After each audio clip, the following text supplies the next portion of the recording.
Qué bueno que continúa con nosotros porque como es habitual a esta hora aquí en Mega Noticias 3 de la tarde, nos vamos de lleno a nuestra mesa de análisis. Le doy la bienvenida a Arturo Huerta González, profesor de la Facultad de Economía de la Universidad Nacional Autónoma de México. ¿Cómo estás, Arturo? Qué gusto saludarte. Igualmente, Alberto, gracias por la invitación. Y también nos acompaña Ángel Méndez Mercado, maestro en finanzas. ¿Cómo estás, Ángel? Gracias por estar con nosotros. Con el gusto de siempre. Muy buenas tardes, Alberto, Arturo.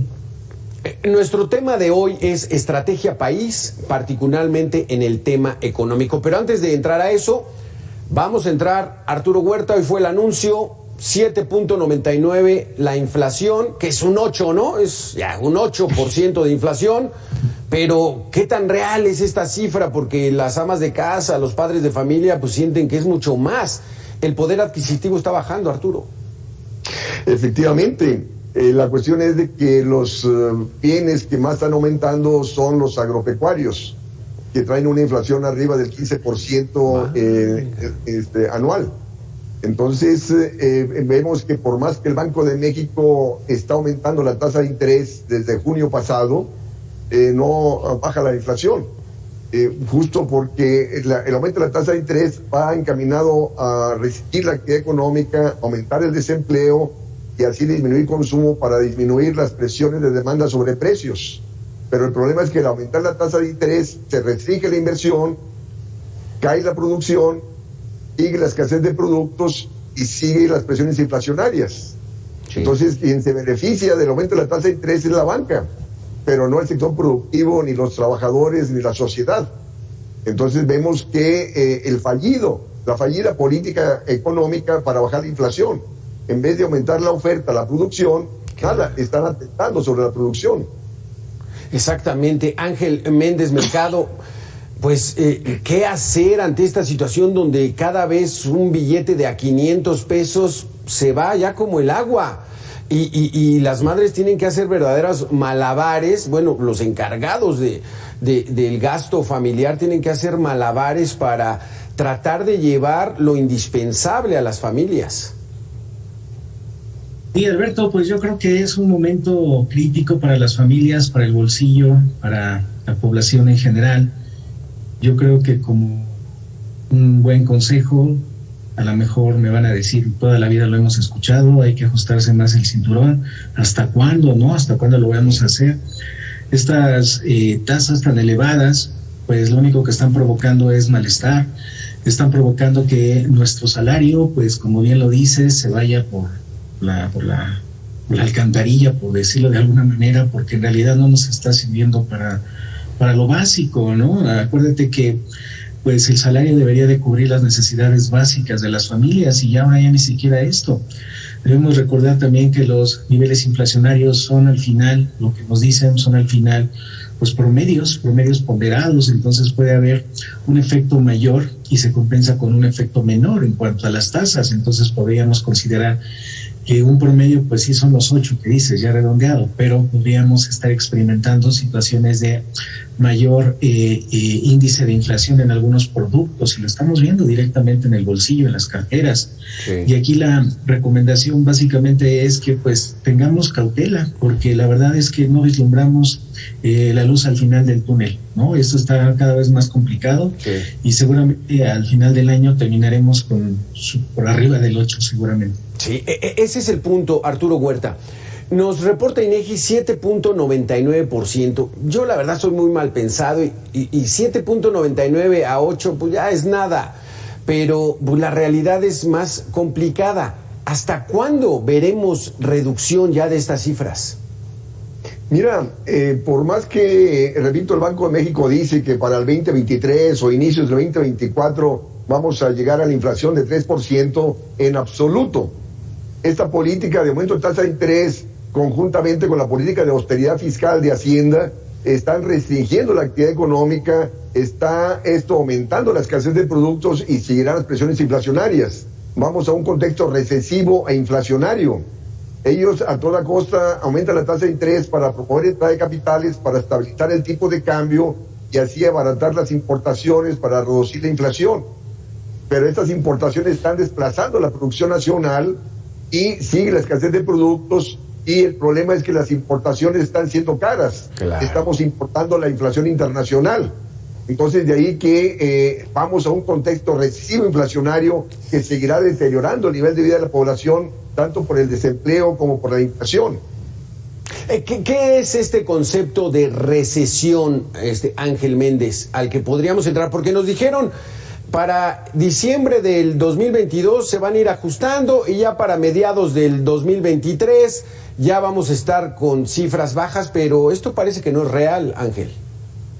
No, para nada es real. Y mira, en las fases de la economía existen momentos, igual podríamos estar esperanzados a que en algún momento la curva vuelva a repuntar, ¿no?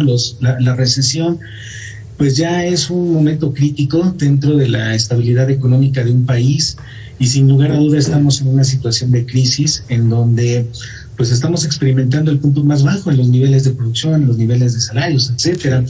Y un crecimiento, la verdad, lo vemos muy lejano, ¿no? Porque oferta y demanda, la escasez de productos, altos niveles de inflación, altos niveles de desempleo, pues son factores que te están frenando. Al final del día, la economía no puede crecer con todas estas circunstancias que no mejoran. Y ahorita, pues, esperemos que no vayamos a experimentar nuevamente el cierre de empresas, que se vuelva a restringir la economía, porque si ya el golpe es duro, imagínate que volvamos a experimentar una situación de este tipo, pues lo único que estamos haciendo es entrar más hacia el bache, ¿no? Más hacia lo hondo de una curva. Por eso es que le llaman recesión. Entonces, no estamos avanzando económicamente.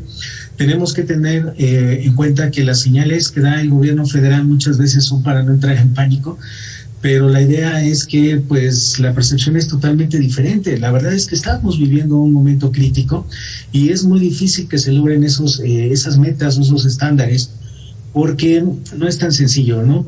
No es tan fácil que se pueda reactivar la economía de la noche a la mañana, no es tan fácil que la situación política internacional cambie, que los productos empiecen a fluir, que la mercancía. Estamos haciendo pues cosas interesantes en el sentido de poder controlar, ¿no? Por ejemplo, los tipos de cambio, que preocupa muchísimo, pero pues sí, como bien nos dicen, estamos importando un problema internacional. Y mientras no se solucionen estos conflictos, mientras no se solucione toda la parte logística, movimiento de mercancías, pues vamos a seguir experimentando estos niveles altos de inflación que al final del día, vuelvo a repetir, lo único que están haciendo es impactar el bolsillo de las personas. Empobrecer a la población. Pero a ver, explícanos, Arturo Huerta, suben las exportaciones a Estados Unidos más del 25%, un 26%.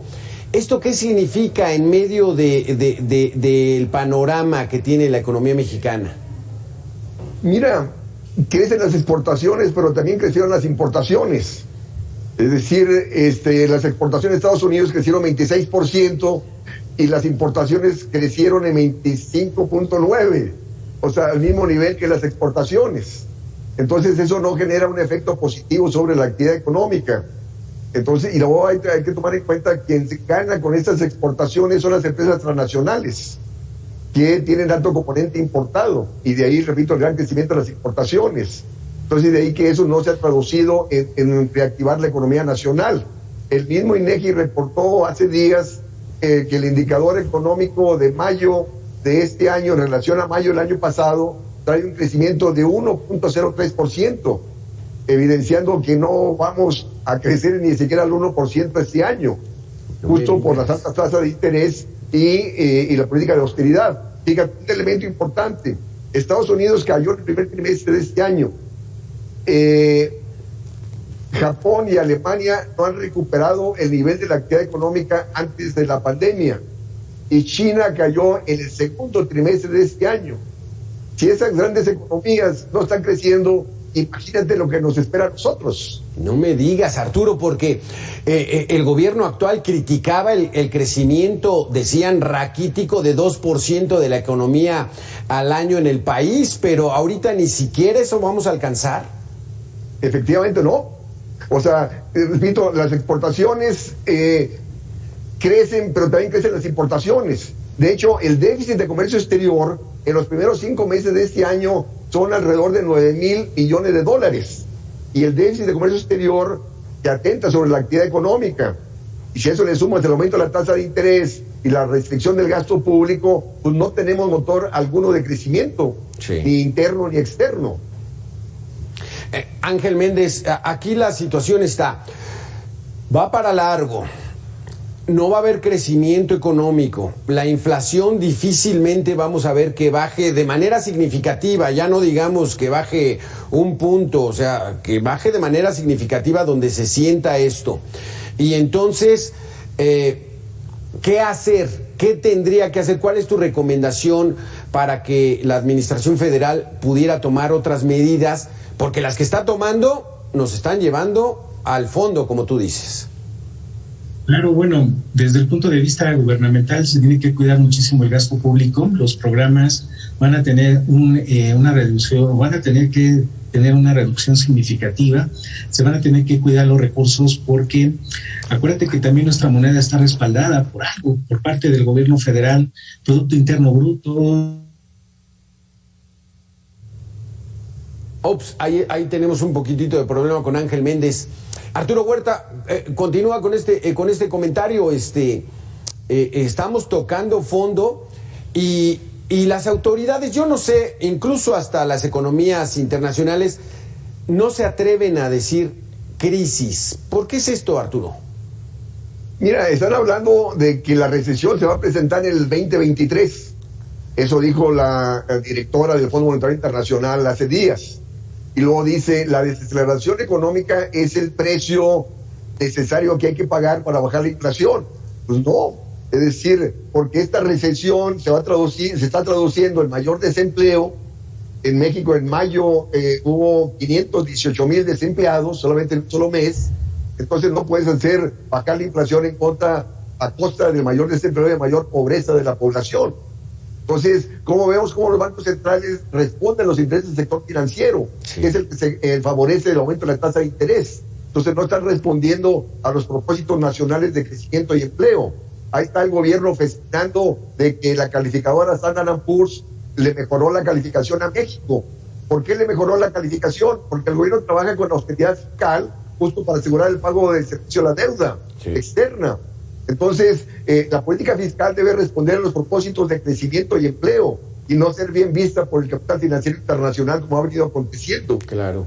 ¿Será el fin de este modelo de los bancos centrales, Ángel Méndez? O sea, ¿tendrá que surgir otro nuevo?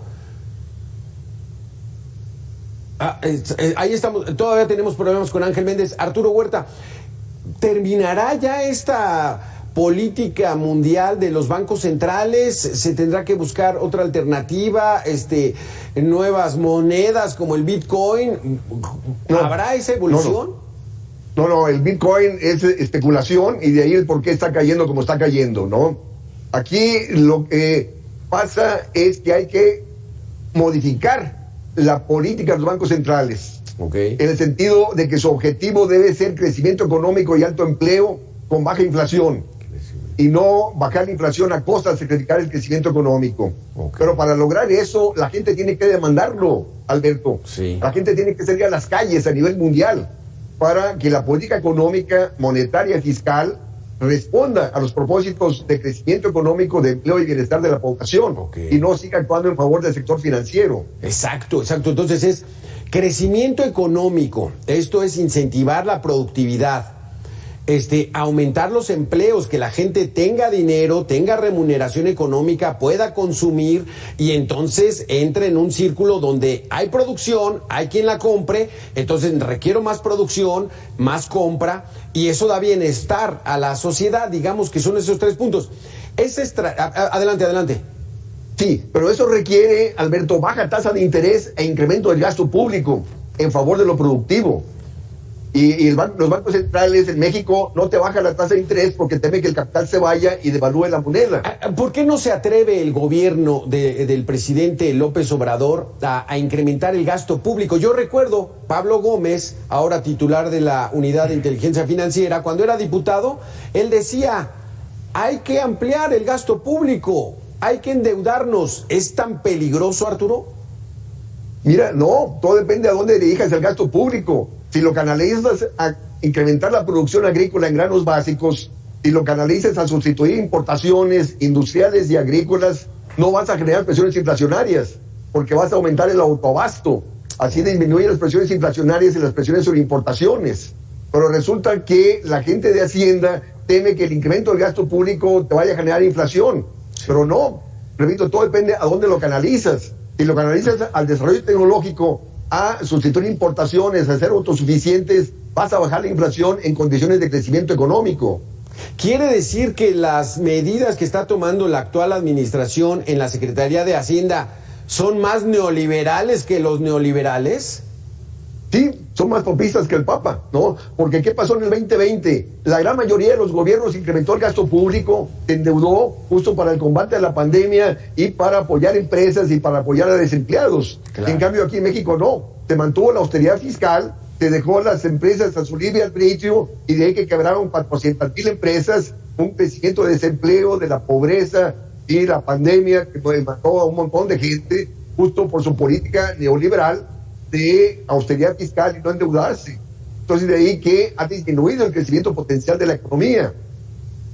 Entonces, ¿consideras que la estrategia económica actual es muy neoliberal, protege a los bancos centrales, protege a los grandes inversionistas y no promueve la productividad?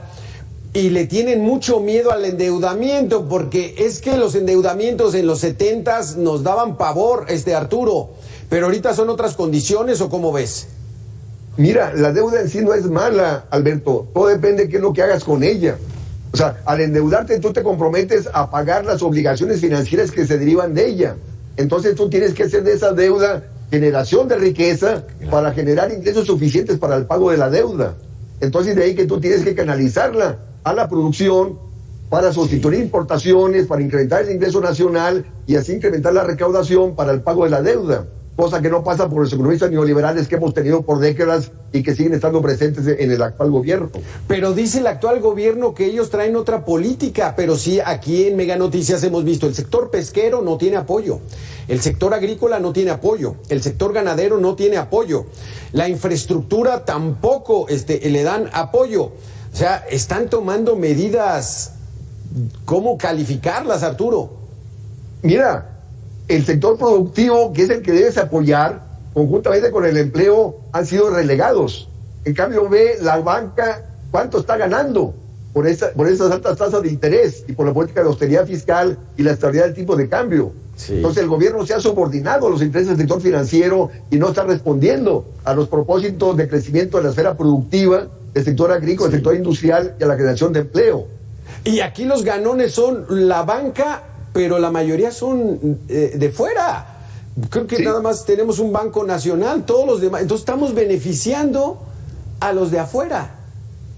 Sí, y no por nada, repito, las calificadoras internacionales te califican bien, porque están respondiendo a los intereses del sector financiero internacional, al cual responden esas calificadoras. Aquí mucho lo que marca el paso del manejo de la economía es lo que hacen los Estados Unidos. Entonces, Standard & Poor's hoy nos calificó bien porque están viendo que el manejo macroeconómico es correcto y ya nos bajaron de un nivel, más bien nos subieron de un nivel a otro, pero responde a esto, Arturo. Sí, repito, porque ellos te califican en función de la austeridad fiscal. ¿Y qué implica la austeridad fiscal? Que el gobierno tiene condiciones para pagar su deuda. Entonces actúa en favor de los acreedores, de la banca internacional. Claro. Entonces, ¿cómo el gobierno asegura el pago? Restringiendo el gasto y la inversión. Y de ahí la contracción de la actividad económica. De ahí la escasez de productos que se está presionando sobre la inflación. Sí. Aumento de desempleo, inflación, deterioro del nivel de vida de la población, todo para pagarle a los acreedores internacionales. Sí. Entonces aquí tú dices, endeudarse no es malo. Y una familia lo ve.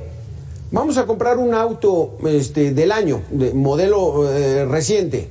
Pues vamos a endeudarnos, ¿no? Tenemos para pagarlo, pues lo haces y digamos que es una deuda positiva porque tienes un bien que no te va a dar problemas, que tienes para pagarlo y que en 4 o 5 años pues ya, ¿no? Ya la libraste.